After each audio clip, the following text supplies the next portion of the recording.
saya Ahmad Saifuddin, calon guru penggerak angkatan 8 Kota Banjar.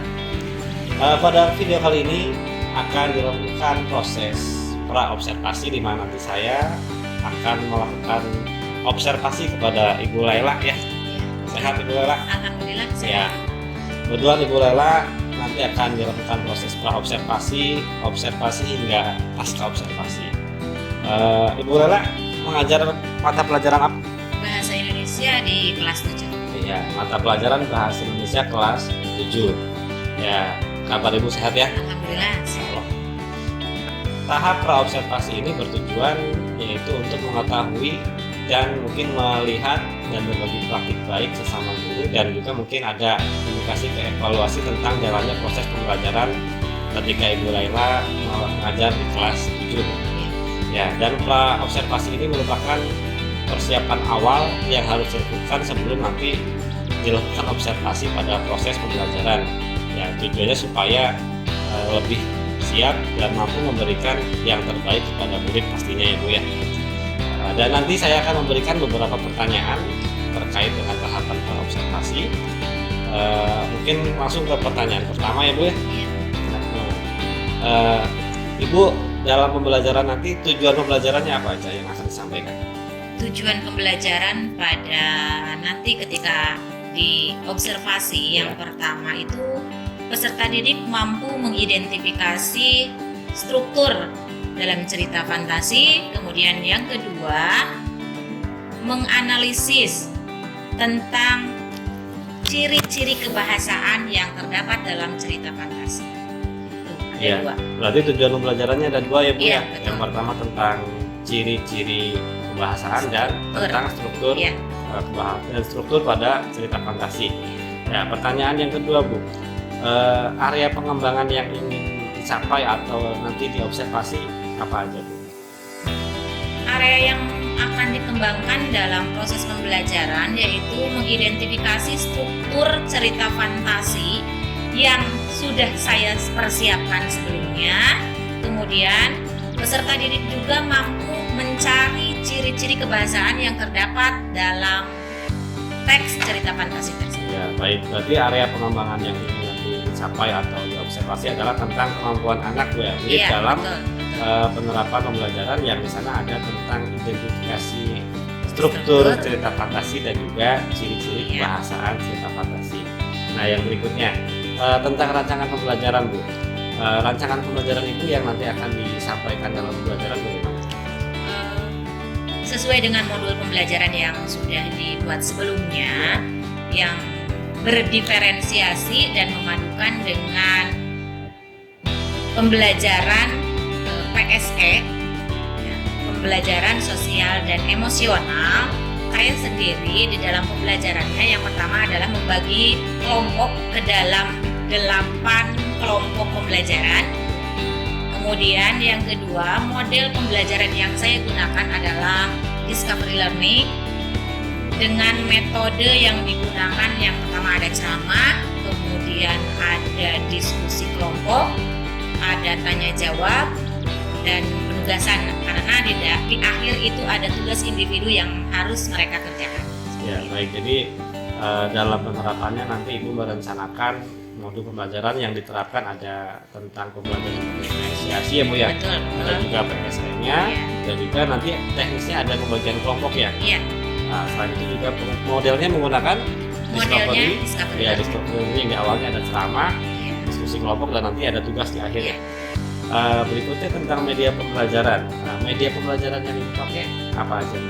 Media pembelajaran banyak sekali ya Pak di sini yang saya gunakan. Salah satunya menggunakan salindia materi dalam bentuk PowerPoint. Ya. Kemudian ada tayangan video tentang cerita fantasi. Judulnya itu Harry Potter. Oh iya, Ya. foto. Harry Potter karena mungkin siswanya sekarang lagi gemar dengan Harry Potter. Kemudian selain itu ada juga teks yang sudah saya sediakan di dalam buku paket.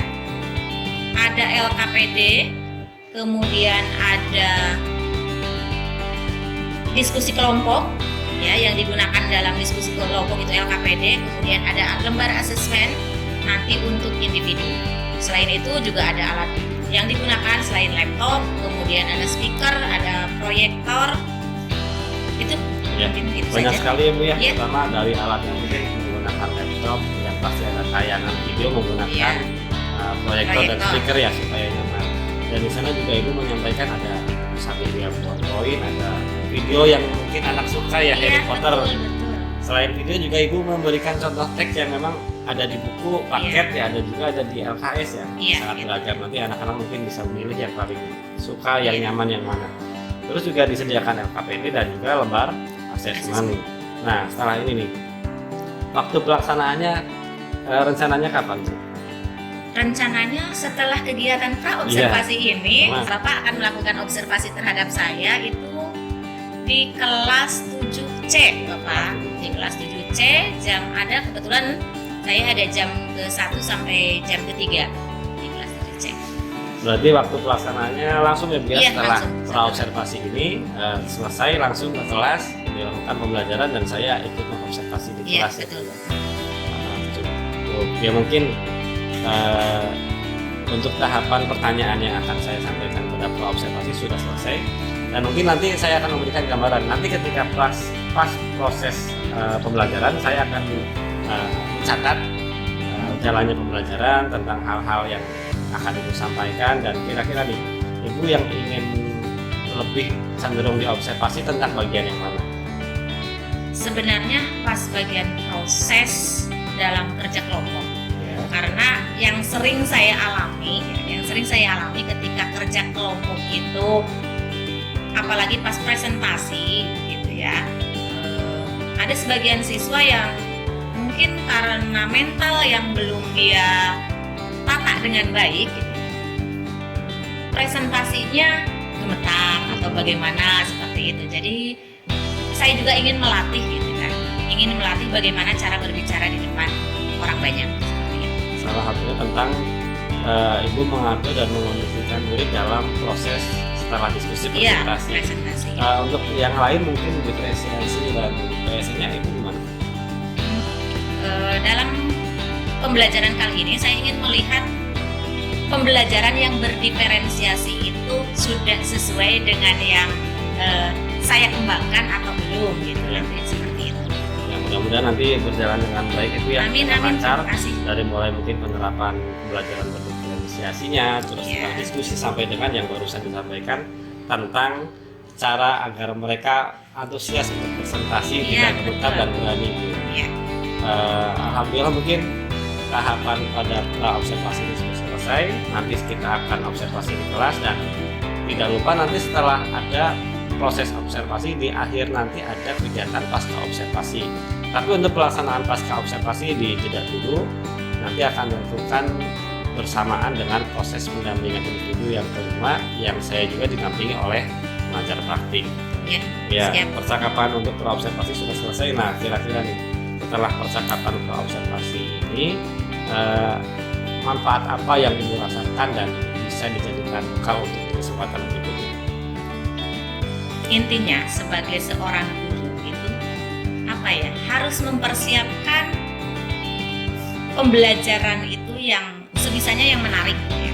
Mulai dari modulnya, kemudian media, alat dan bahan yang digunakan juga itu harus sesuai, sehingga tidak serta-merta sebagai seorang pengajar atau sebagai seorang guru itu hanya datang ke kelas kemudian memberikan tugas selesai pulang lagi. Ternyata kalau dengan adanya seperti ini saya harus mempersiapkan diri gitu Pak, mempersiapkan diri segala sesuatunya untuk memperlihatkan yang lebih baik lagi. Iya, alhamdulillah. Jadi memang setelah kita melakukan percakapan observasi memang ada manfaatnya Iya, dia. iya. Ya, di antaranya mungkin kita sebagai guru dalam melakukan proses pembelajaran kita harus mempersiapkan semuanya dengan baik dari mulai modul, perencanaan tugas dan Iya. yang lainnya itu. Ya Ibu, cukup untuk proses praobservasi ini dari saya cukup sekian dan nanti kita lanjutkan di proses observasi. Ya. Ya, untuk proses praobservasi cukup sekian. Nanti akan kami lanjutkan pada proses observasi dan setelah observasi akan dijeda dan dilakukan pada proses pasca observasi yang didampingi oleh pengajar praktik. Sekian, terima kasih. Wassalamualaikum warahmatullahi wabarakatuh.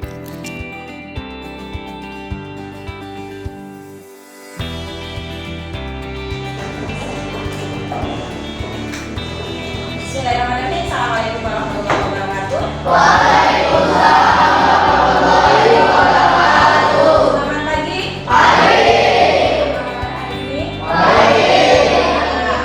Ya. Sebelum kita mulai pembelajaran bahasa Indonesia, alangkah lebih baiknya kita berdoa terlebih dahulu. Silakan Anda siap memimpin doa. Berdoa mulai.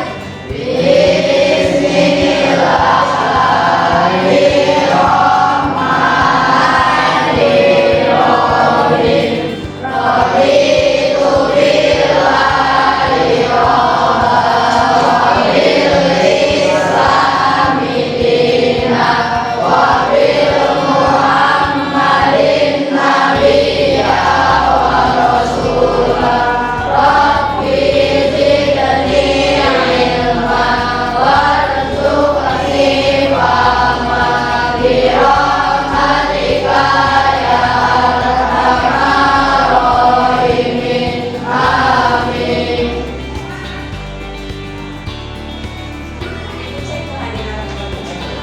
Siapa yang tidak hadir hari ini? Ada?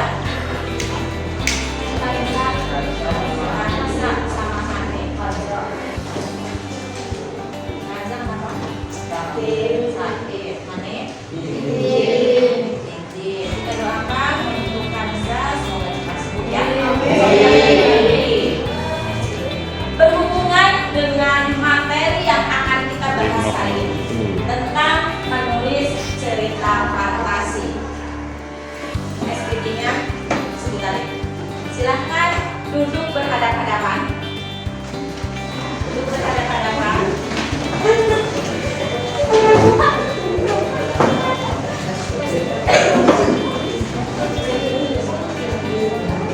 Aturan mainnya adalah tangkap harimau. Tangkap harimau. Silakan tangan kirinya.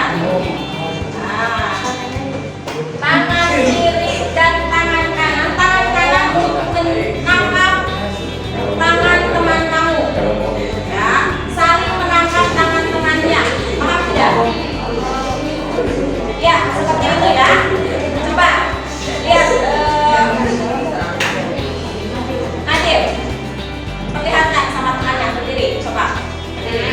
Nah, tangkap harimau. Berdiri. Nah, tangannya Nadir yang ini nangkap, yang ini nangkap. Kayak gitu ya. Siap ya? Berarti siapa yang nangkap terlebih dahulu? Paham ya? Judulnya atau judulnya adalah tangkap harimau. Siap? Jangan terlebih dahulu, kalau ibu bilang harimau baru nangkap. Siap? Tujuannya adalah untuk konsentrasi kalian. Siap tidak? Hanya sebentar saja. Suatu hari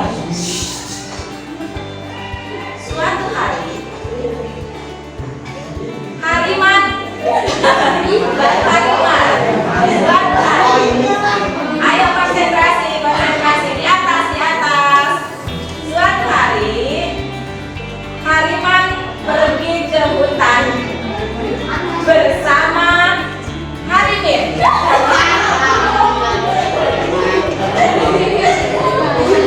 untuk menangkap harimau.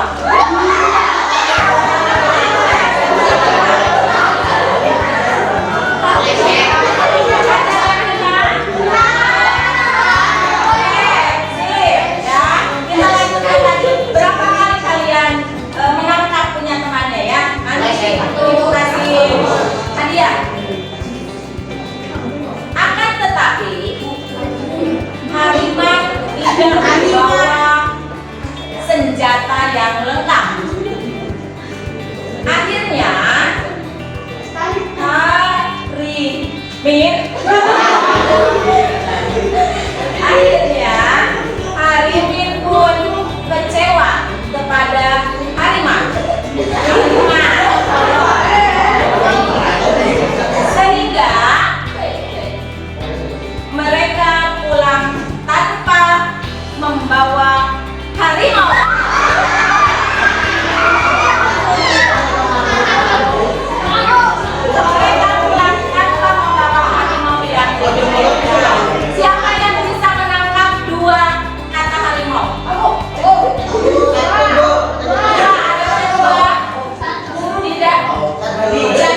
cerita fantasi. Ada hal yang ingin Ibu sampaikan. Apakah kalian pernah menulis sebuah cerita fantasi? Pernah? Tentang apa? Tentang apa, Alasya? Yang itu Bu, apa? Apa itu namanya? Tokohnya siapa yang kamu tuliskan sebagai tokoh dalam cerita fantasi? Putri Bu. Manusia? Ya. Ya. Putri. Bagaimana ceritanya? Kalau Bu. Ada keajaiban-keajaiban di dalam ceritanya? Ada Bu. Ada. Ya, ada keajaiban katanya. Nah, tokoh di dalam cerita fantasi itu kan bisa saja manusia, hewan, ataupun yang lainnya, tumbuhan ya, yang memiliki keajaiban atau keanehan. Betul ya? Itu dalam cerita fantasi. Selanjutnya, tujuan yang akan kita pelajari kali ini dalam tujuan pembelajarannya, yang pertama, peserta didik mampu mengidentifikasi unsur-unsur dongeng fantasi berdasarkan strukturnya. Yang kedua, peserta didik mampu menentukan ciri-ciri kebahasaan dongeng fantasi. Kemarin kita sudah membahas di dalam pertemuan sebelumnya tentang dongeng fantasi, ada beberapa struktur dan unsur kebahasaan serta bagaimana cara mengidentifikasinya. Ya. Selanjutnya kita lihat, kalian tolong perhatikan, simak contoh salah satu dongeng fantasi. Judulnya adalah Senang Melihat. Pada suatu malam di kota Enor, terdapat dua orang penyihir yang meletakkannya di depan rumah. Bayi tersebut bernama Harry Potter, tokoh utama pada cerita ini. Ketika Harry berumur 11 tahun, dia tinggal bersama paman dan bibinya yang sangat kejam. Harry juga tinggal bersama sepupunya yang tidak kalah kejam terhadapnya. Suatu hari, Harry mendapat surat misterius. Namun pamannya tidak mau memberikan surat itu kepadanya. Akhirnya hal mistis mulai terjadi di rumah paman Harry, serta mengharuskan mereka untuk pindah ke pulau terpencil. Tidak lama mereka mengungsi, mereka kedatangan tamu yang tidak diundang, yaitu seorang raksasa. Raksasa tersebut memberi surat secara langsung kepada Harry. Isi surat tersebut tentang penerimaan Harry di sekolah sihir yang bernama Hogwarts. Raksasa itu menceritakan latar belakang Harry. Ternyata kedua orang tuanya adalah seorang penyihir. Orang tuanya meninggal karena dibunuh oleh penyihir jahat bernama Voldemort, yang dulu sempat meneror dunia persihiran 11 tahun silam. Voldemort adalah penyihir jahat paling kuat di eranya.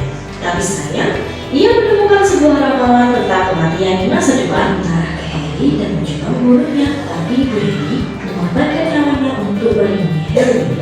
Dan akhirnya Harry mendapat bekas luka pedih darinya. Hari sekolah pun tiba, Harry berkenalan dengan teman baru yaitu Ron dan Hermione. Mereka akhirnya tiba di sekolah Hogwarts dan bertemu kepala sekolah bernama Profesor Dumbledore. Mereka dan seluruh lainnya ikut penempatan kelas menggunakan topi seleksi yang akan dibagi menjadi 4 kelas.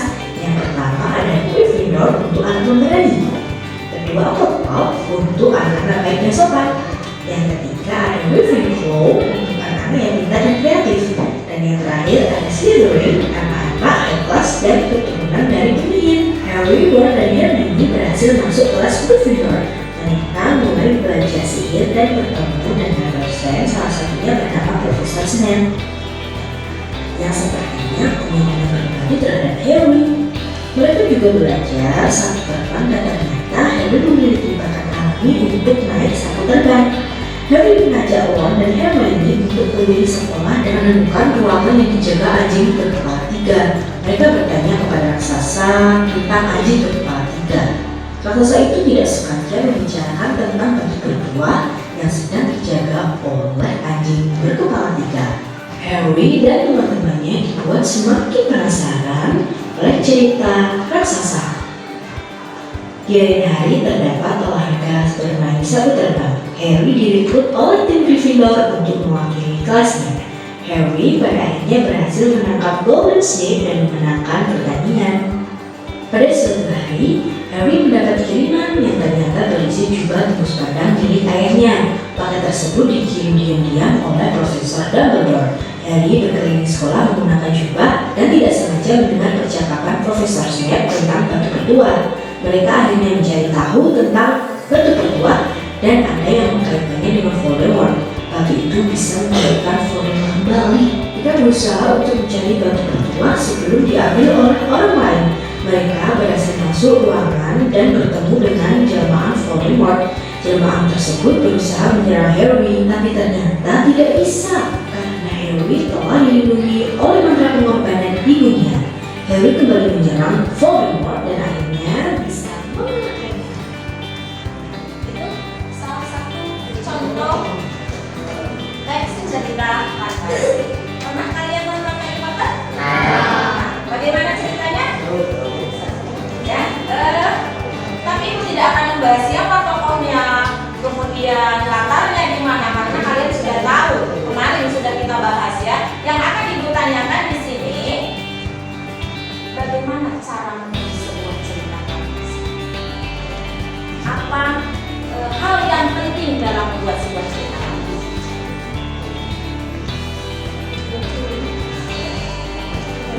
Strukturnya. Ada strukturnya, betul? Strukturnya. Kemudian apa lagi?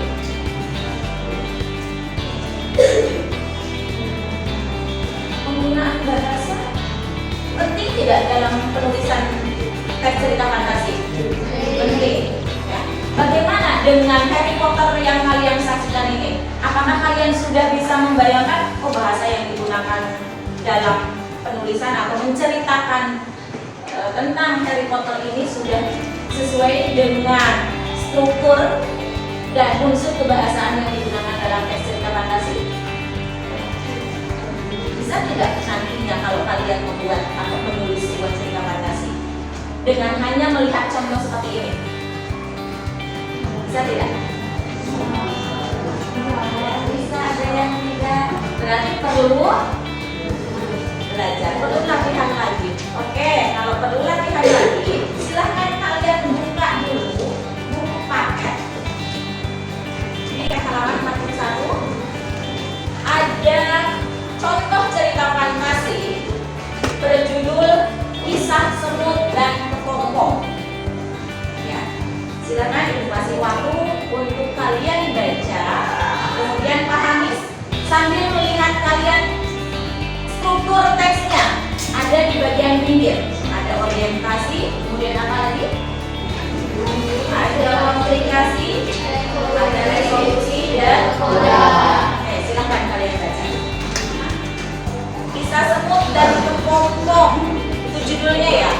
Judul bukan termasuk ke dalam struktur. Nah, kita lihat bagian struktur yang pertama yaitu kalian coba lihat dulu sini. Di orientasi itu berisi tentang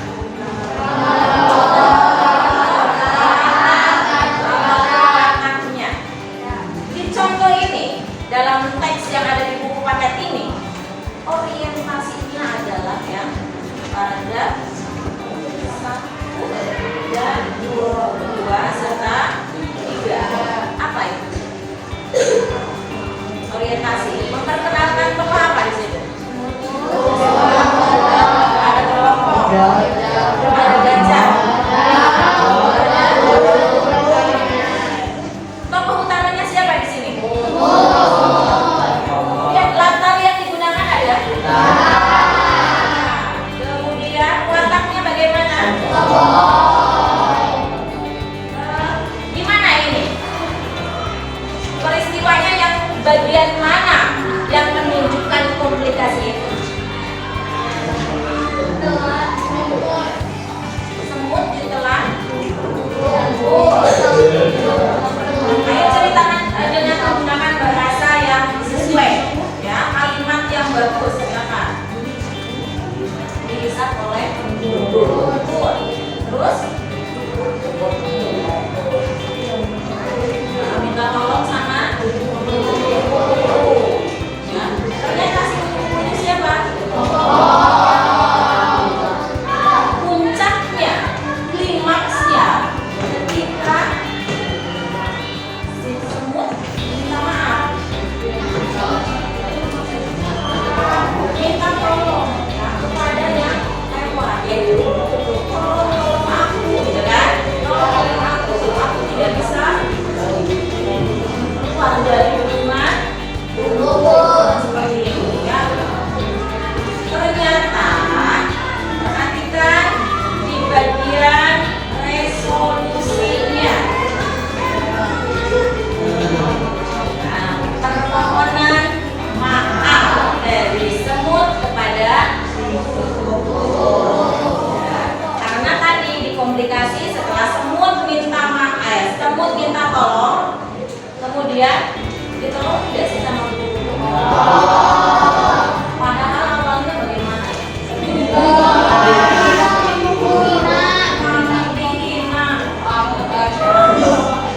Sebetulnya ada orientasi, komunikasi, resolusi, pendalaman.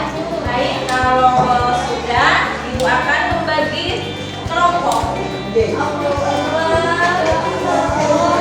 Kenapa ibu akan membagi kelompok? Kenapa disebut Allahu Akbar? Jangan dulu dibuka. Jangan dulu dibuka. Kelompok ini, harusnya kalian yang ngambil ke depan.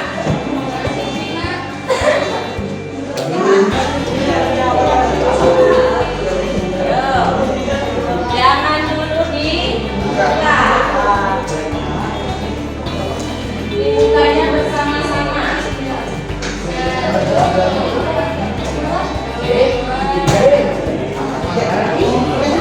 Nah, coba isinya.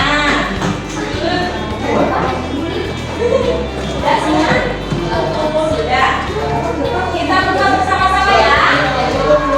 3, 2, 1. Nomor berapa?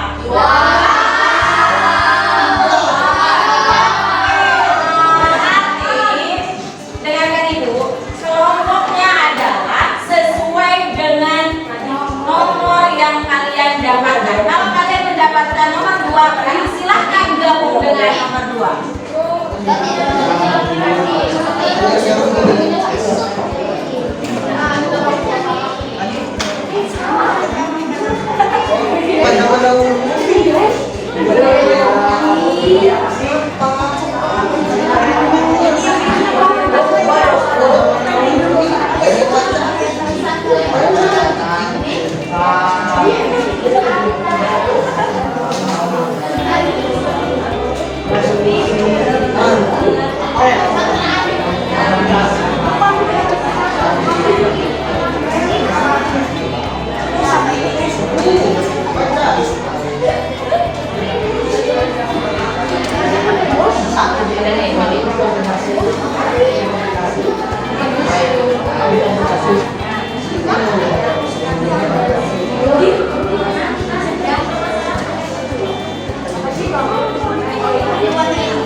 Ayo yang teliti.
Kedua ada komunikasi. Komunikasi yang pertama, saya harap Anda datang beberapa hal kata Tuhan segala.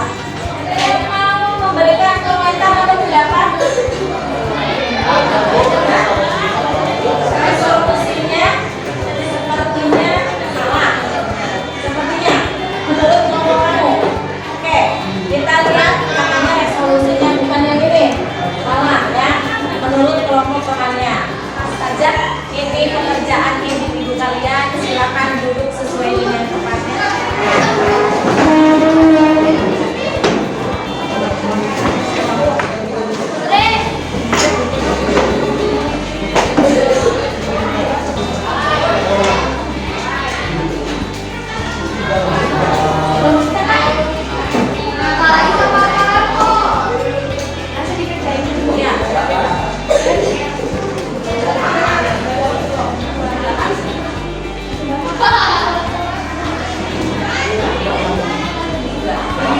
Hanya ada 3 soal, silakan kalian silakan kasih nama dan kumpulkan. Catat secara individu, tidak ada contoh-contohan.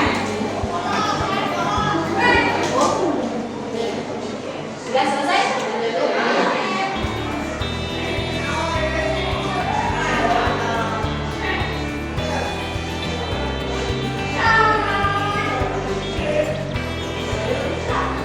Boleh kumpulkan. Awas hati-hati. Kamu ambil aja dari belakang. Satu yang belakangan.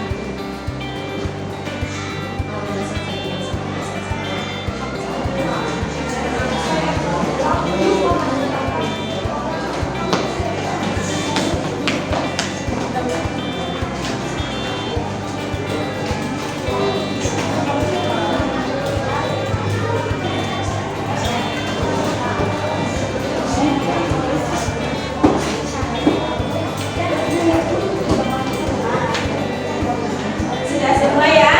Nanti ibu koreksi, nanti ibu bagikan kembali karena waktu sudah menunjukkan 9 lebih ya. Nanti ibu koreksi, nanti bagikan ini untuk nilai belum bisa diketahui. Tapi ibu sudah melihat sekilas ya. Di sini sekilas nomor 1, 2, 3 ya. Banyak yang menjawab betul, tapi ada juga yang menjawab salah. Nanti bisa lihat sendiri ya. Baik, bagaimana dengan pembelajaran kali ini? Jenuh enggak sih? Senang? Nah, materi yang ibu sampaikan mungkin ada yang kurang bisa dipahami oleh kalian. Bagian mana? Nyantel ke sini ya. Bisa dipahami tentang penempatan orientasi, komplikasi, resolusi dan koda dalam menulis sebuah teks cerita fantasi. Bisa dipahami? Insya Allah bisa ya. Insya Allah bisa. Karena besok pertemuan selanjutnya kita akan menulis sebuah teks cerita fantasi.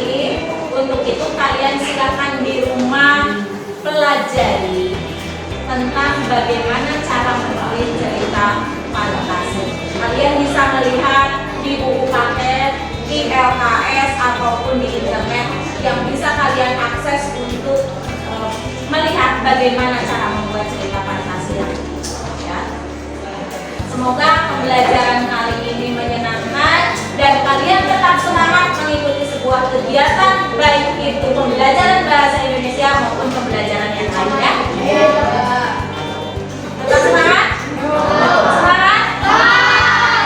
Ibu kasih satu tebak-tebakan sebagai penutup. Boleh. Ya? Boleh. Tebak-tebakannya es apa? Yang suka naik turun.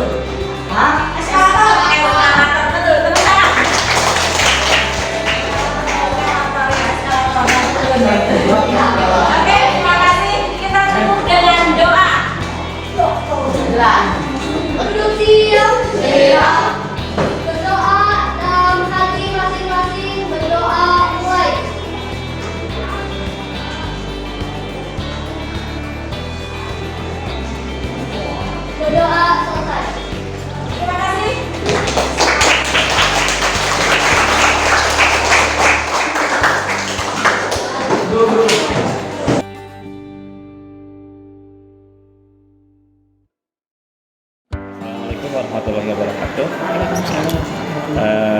Yang pertama, ucapkan terima kasih kepada Ibu Tri selaku pengajar plastik telah memberikan kesempatan kepada saya, dan juga terima kasih Ibu Laila. Apa kabar Bu Laila? Alhamdulillah baik Pak. Terima kasih atas kesempatan dan kehadirannya.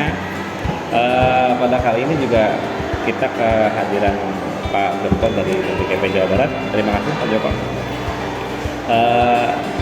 Pada kali ini kita akan melakukan kegiatan lanjutan di mana kita waktu itu sudah melakukan kegiatan perencanaan modul ajar dan observasi waktu itu perencanaan modul ada di tanggal awal Oktober Ibu ya, dan terakhir di hari Jumat adalah pengungkapan tentang perencanaan modul ajar itu sendiri, dan pada hari Sabtu kita melakukan proses observasi di kelas 7C Ibu ya, di bahasa Indonesia jam pertama di kelas 7C sudah selesai dan alhamdulillah sudah berjalan dengan baik. Dan sekarang kita sampai di kegiatan yang terakhir dari rangkaian kegiatan tersebut, yaitu pada kegiatan pasca observasi. Pada kegiatan pasca observasi ya tujuannya adalah tidak lain melakukan kita adalah saling berbagi praktik baik pada proses pembelajaran yang sudah kita laksanakan kemarin, serta memberikan mungkin mengamati kelebihan-kelemahan atau evaluasi dari proses pembelajaran yang sudah berlangsung agar bisa kita refleksikan bersama, dan nanti mungkin yang sudah baik ditingkatkan semakin baik atau yang masih kurang baik menjadi baik seperti itu. Mungkin nanti langsung saja ke proses pas observasi. Saya akan mengajukan beberapa pertanyaan yang seyogianya Ibu jawab. Ibu perasaannya bagaimana sekarang? Tadi deg-degan, Iya. tapi insya Allah Iya. saat ini udah untuk diminimalisir. Iya. Perasaan Ibu kan dulu mungkin ketika sebelum observasi, sekarang udah mulai ya. Ya, terus mungkin pertanyaannya nanti akan tentang pembelajaran yang sudah kemarin dilaksanakan. Perasaan Ibu bagaimana ketika kemarin observasi sudah selesai dilaksanakan dan tiba di saat sekarang? Awalnya waktu pertama kali saya dilakukan oleh observasi oleh Pak Ahmad, terus terang grogi Pak. Ya. Terus terang grogi karena mungkin jarang sekali kita melaksanakan kegiatan observasi ini ya, dari pihak sekolah pun mungkin jarang gitu ya. Kemudian saya juga guru baru di sini. Pertama kali saya diobservasi deg-degan juga, takut terjadi kesalahan-kesalahan, apalagi kesalahan yang fatal dalam proses pembelajaran. Namun seiring berjalannya waktu ketika kita sudah masuk dan belajar dengan murid gitu ya, alhamdulillah berjalan dengan lancar. Seperti itu. Dari kemarin nih, refleksinya Ibu kan kemarin sudah observasi kelas dari awal sampai akhir yang Ibu rasakan bagaimana, dari mungkin kelebihan yang sudah dicapai atau kekurangan atau pelaksanaannya bagaimana? Kelebihannya mungkin anak lebih antusias sekarang ya, antusias ketika mengikuti pembelajaran, karena di awal saya sudah menyampaikan bahwa pembelajaran kali ini kita akan melakukan pembelajaran dengan adanya model diferensiasi, kemudian KSE, PSE juga, sehingga saya melakukan pembelajaran diawali dengan ice breaking terlebih dahulu, sehingga mengondisikan siswa mengikuti, fokus untuk mengikuti pembelajaran yang akan kita laksanakan, seperti itu. Itu mungkin salah satu keunggulannya, sehingga siswa antusias mengikuti kegiatan pembelajaran. Namun pada kenyataannya, meskipun saya sudah memberikan ice breaking atau motivasi sesuai dengan modul ajar yang tertera gitu ya, langkah-langkahnya sudah saya sampaikan, tetapi tetap masih ada kekurangan gitu ya. Apa itu? Kekurangannya mungkin salah satunya adalah manajemen waktu yang dirasa, saya rasa 2 jam pelajaran itu cukup bagi saya gitu ya, tapi pada kenyataannya itu masih kurang. Kemudian pengkondisian murid waktu melakukan pengelompokan di situ ternyata yang saya lakukan itu kan dengan metode arisan. Ya, nomor Jadi, ya. Waktu nomor itu ya. pakai nomor di kayak arisan gitu kan, Kayak arisan dibagi, ya. Anak dapat nomor berapa? Ya, seperti itu. Jadi mengondisikan si murid untuk berkumpul dengan yang memiliki nomor sama itu agak apa ya? Agak lama. Waktu itu anak dapat nomor belum masuk dibuka kan ya? Iya. Nah, nunggu semua terbagi, Iya. jadi hitung selesai mundur, buka semua, nah baru saling melihat nomor berapa, nomor Iya, berapa. iya. Jadi memang ada kita anak itu dalam kondisi Iya, yang iya, seperti itu. Kira-kira apa lagi yang masih harus dilakukan?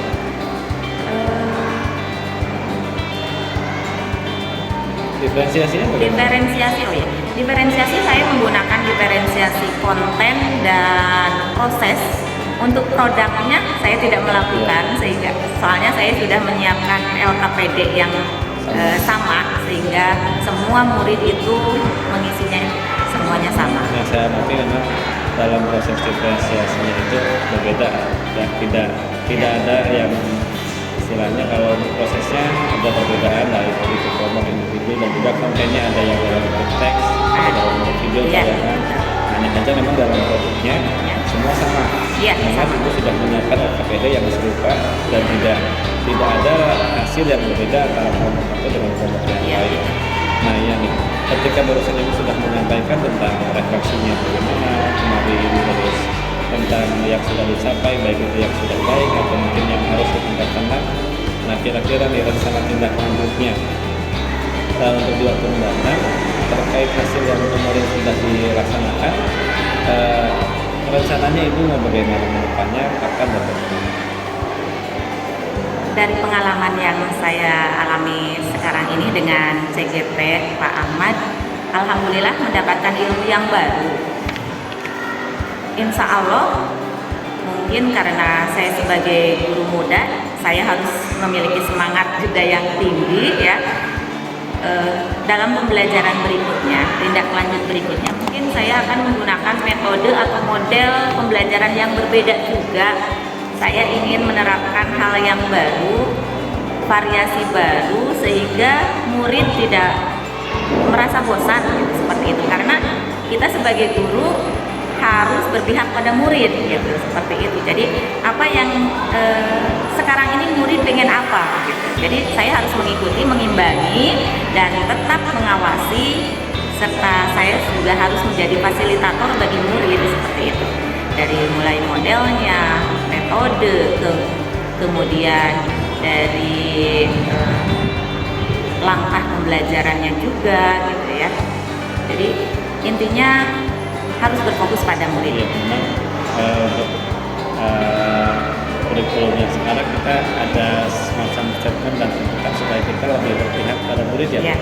memenuhi kebutuhan dasar murid agar mereka merasa nyaman, dan ada yang disebut kalau dalam istilah KGP itu ada yang disebut dengan well-being. Jadi mereka itu merasakan kesejahteraan dalam belajar, dimana ketika anak memang nyaman, dalam keadaan nyaman mereka akan mudah menerima materi dan bisa belajar dengan baik dan bisa menyampaikan apa yang mau diterima gitu.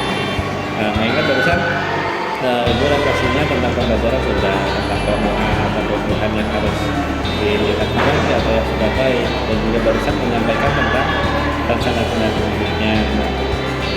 Ada lagi beberapa yang ingin saya sampaikan terkait dengan lembar atau rencana pengembangan diri. Kira-kira nih dari beberapa yang barusan disampaikan kan ada tentang model, ada tentang langkah atau mungkin strategi atau diferensiasi. Nah, kalau dirinci terkait atau beberapa poin pokoknya saja dalam langkah yang baru sudah dilaksanakan, kira-kira ibu akan mengembangkan aktivitas yang mana dan tujuan yang ingin dicapai apa nih yang ingin dikembangkan. Nah, terus ketika tujuannya kira-kira yang ingin dikembangkan apa, nah kriteria atau ukuran itu tercapai atau berhasil atau mungkin mendekati berhasil apa, dan dalam mencapai keberhasilan itu ibu butuh dukungan yang bagaimana atau dukungan siapa. Selain itu juga nanti ibu ceritakan waktunya nih, kira-kira kapan akan dilaksanakan, atau mungkin hari ini atau mungkin pertemuan besok atau semester depan atau tahun depan. Coba kita saling berbagi rencana bagaimana Ibu sampaikan tentang rencana pengembangan dari Ibu sebagai guru. Oke, mungkin yang ingin saya kembangkan lagi dalam proses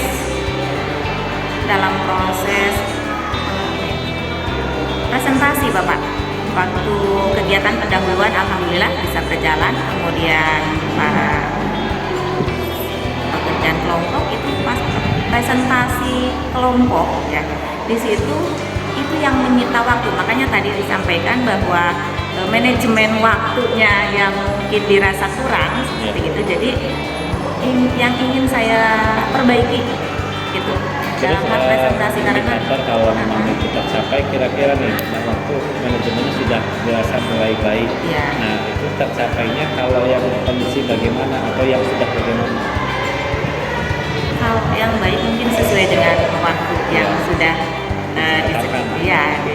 disediakan gitu ya. Jadi ya nantinya mungkin menginginkan untuk mudah-mudahan berhasil di semester depan lah mungkin ya Pak ya, semester depan saya minta juga dukungan dari Bapak ya, dukungan dari Bapak untuk bisa berbagi praktik baik ya.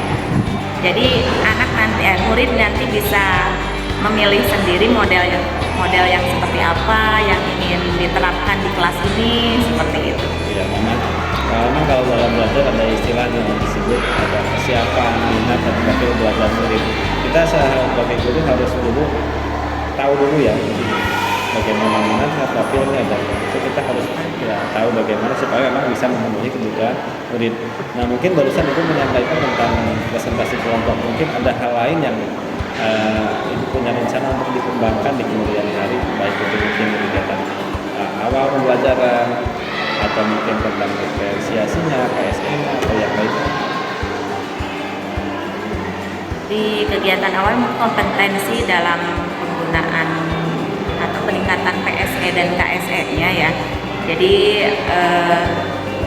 menghadirkan kadang ketika jam terakhir, apalagi kalau jam terakhir ya, mengondisikan hati dan pikiran murid kita pada materi yang kita ajarkan gitu ya.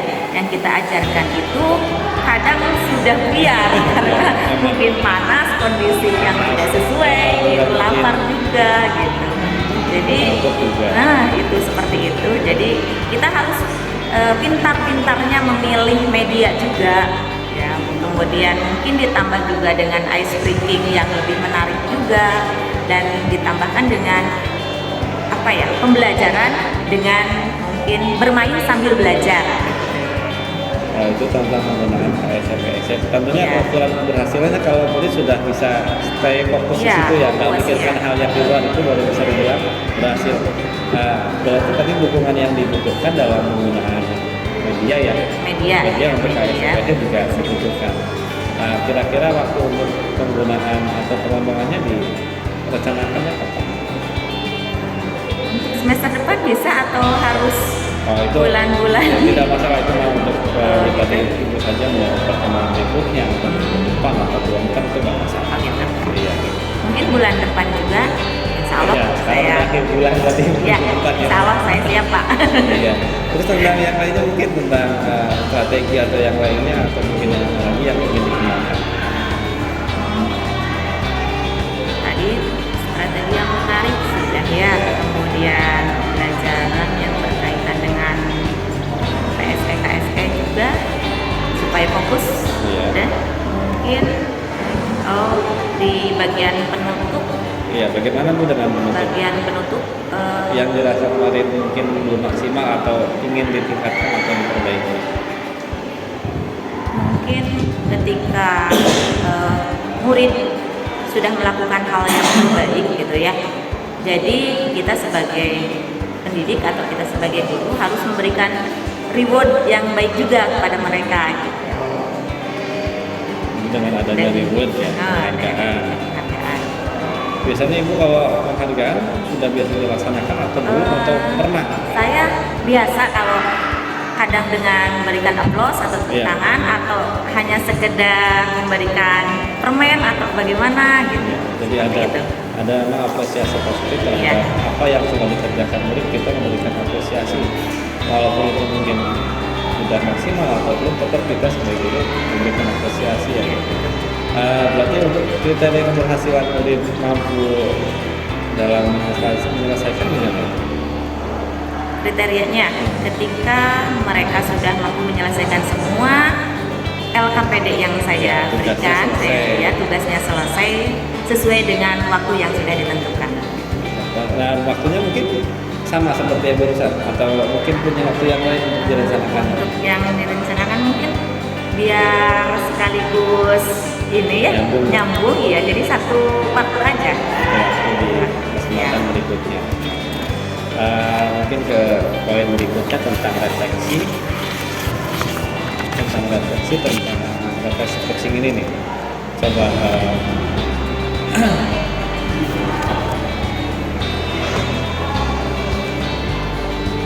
di dalam poin refleksi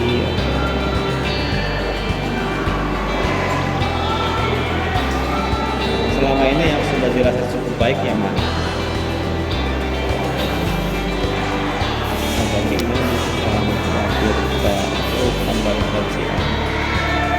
Nah, ini tentang yang ini. Bagaimana perasaan ibu ketika kita dari mulai observasi sampai sekarang merasakan yang dirasakannya bagaimana terhadap proses ini? Yang saya rasakan alhamdulillah karena sudah berjalan ya Pak ya. Saya sudah lega, saya sudah tenang, saya juga merasa senang karena mendapatkan ilmu yang baru ya. Yang selama ini mungkin apa ya, saya belum memahami sekali gitu ya tentang diferensiasi. Ada sedikit gambaran ya melalui proses seperti ini ya. Jadi saya juga dituntut dan diarahkan untuk mencari jawaban dan solusi dari permasalahan ketika ada permasalahan atau ada hal yang terjadi di dalam pembelajaran yang saya lakukan seperti itu. Terus yang paling penting kira-kira dalam proses ini yang membuat ibu nyaman yang mana? Mungkin karena adanya konsolidasi atau kemitraan Ya. kemitraan antara saya sebagai guru dan Bapak sebagai CGP gitu ya. Jadi saling berkoordinasi, saling berbagi praktik baik itu yang sehingga saya merasa nyaman, dan apapun yang nantinya akan dilakukan di kemudian hari mudah-mudahan menjadi lebih baik lagi gitu, seperti itu. Ya, memang dalam prinsipnya kita harus menciptakan adanya kemitraan ya, supaya tidak terlihat kesan berbeda satu dengan yang lain. Ketika kemitraan sudah terjadi, insya Allah untuk komunikasi interaksi juga akan enak tanpa ada canggung atau takut atau yang lain. Saya juga posisinya bukan orang yang lebih tahu atau lebih besar. Kita sebagai rekan kerja pada umumnya saling berbagi praktik baik. Ada kalanya ibu lebih baik dari saya atau mungkin saya lebih baik, itu saling berbagi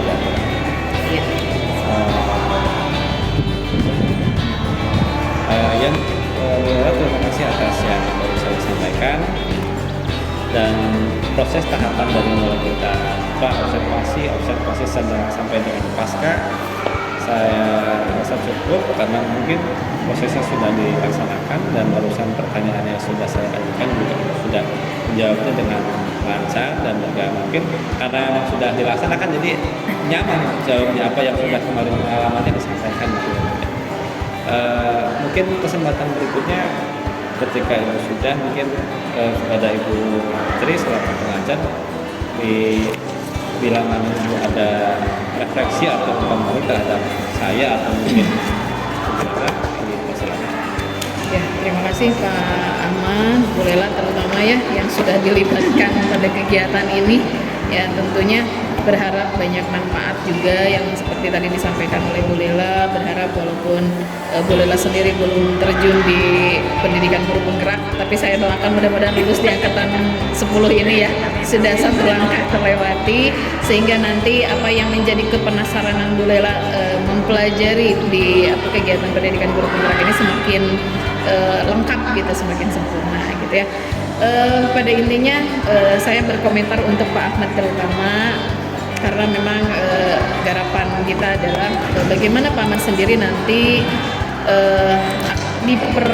diperkenankan untuk bisa berbagi praktik baik dengan teman-teman yang lainnya.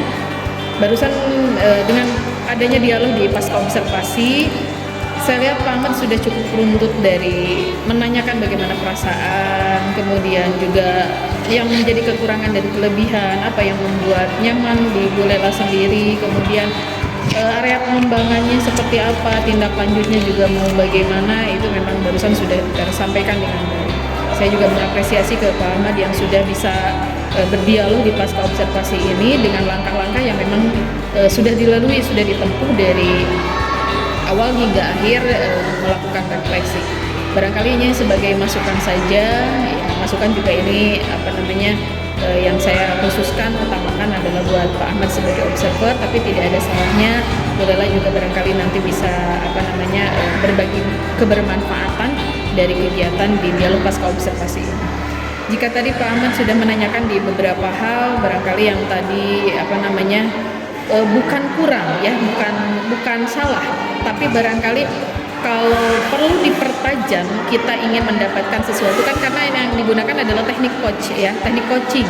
Jadi peran kita seperti yang tadi Pak Ahmad juga sampaikan, bahwa kita itu tidak memberikan solusi untuk observi kita gitu ya.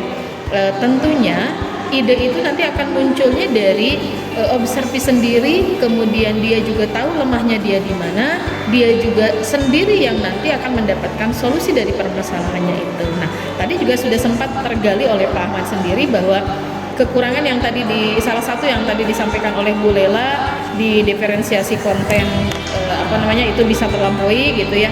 Hanya mungkin di manajemen waktu yang justru ini menjadi kendala paling utama barangkali kalau menurut pemahaman saya tadi, karena mungkin dari manajemen waktu itu barangkali jadi ada langkah-langkah yang agak terskip sedikit ya, karena memang dirasa si waktu kurang, atau mungkin waktu kurang ini istilahnya agak dalam tanda kutip, karena memang seharusnya memang kita tidak kurang dengan waktu, tapi bagaimana pandai-pandai kita memanajemen waktu. Nah, Pak Ahmad sendiri tadi mungkin agak sedikit kurang menukik di pertanyaan ini ya, yang barangkali Pak Ahmad bisa menanyakan apa sih yang menjadi penyebab Bu Lela merasa kekurangan waktunya.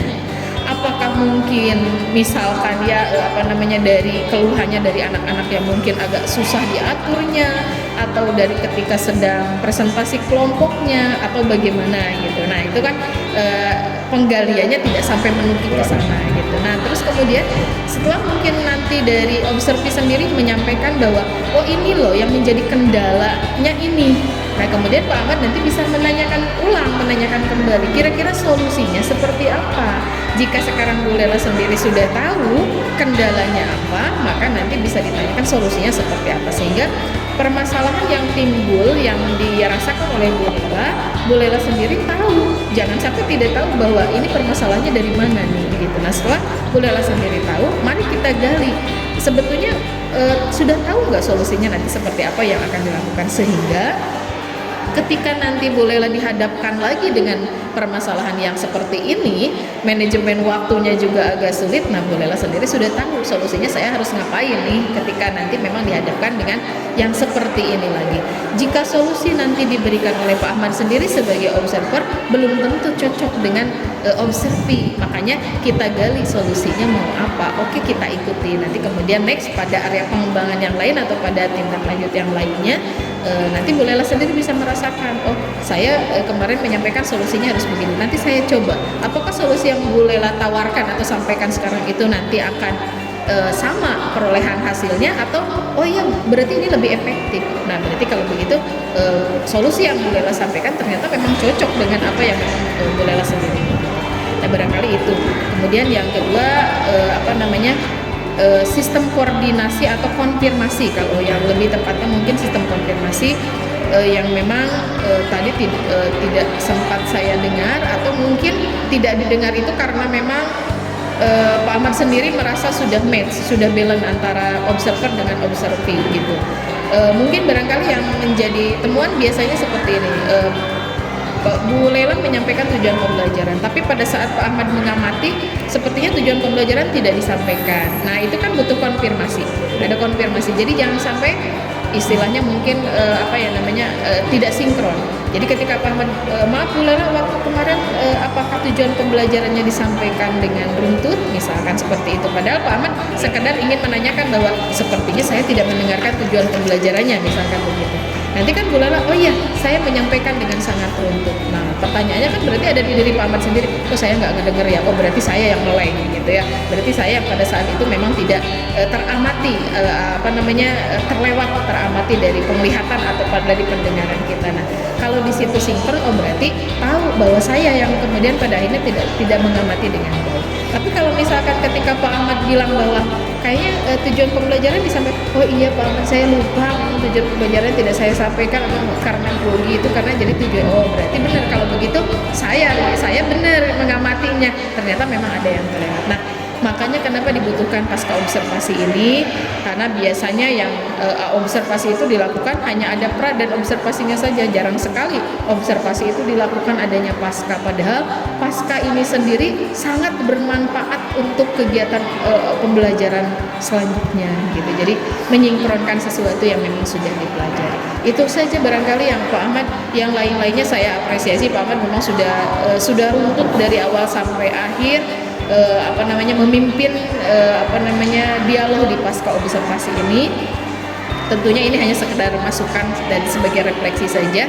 Mudah-mudahan next nanti Pak Ahmad menjadi pemimpin pembelajaran kah, atau menjadi pemimpin dalam hal yang lain, atau pemimpin diri sendiri, setidaknya sudah tergambar ada beberapa yang memang kita bisa gunakan, terutama teknik coaching ini sendiri memang menjadi gambaran utama buat kita supaya kita bisa menjalin kemitraan dengan baik. Dan ternyata kenapa kita memilih teknik coaching seperti yang disarankan pada pendidikan guru penggerak ini? Salah satunya kita tadi bisa mendengar sendiri bahwa Bu Lela sendiri menyatakan kenyamanannya. Beda dengan mungkin teknik yang kita pakai seperti halnya ada yang menggurui gitu ya. Malah seolah-olah kita merasa sedang dihakimi, dicari kesalahan gitu ya. Tapi ketika dengan kemitraan yang terjalin di dalam teknik coaching itu ternyata lebih membuat nyaman si observee sendiri gitu. Maka sepertinya tepat sekali jika memang observasi pembelajaran ini dengan menggunakan teknik coaching ya gitu. Jadi pada intinya kita sama-sama aja bermitra. Apa sih yang mau kita lihat dari pembelajaran kita gitu, masukan apa yang memang kita perlukan, kita butuhkan.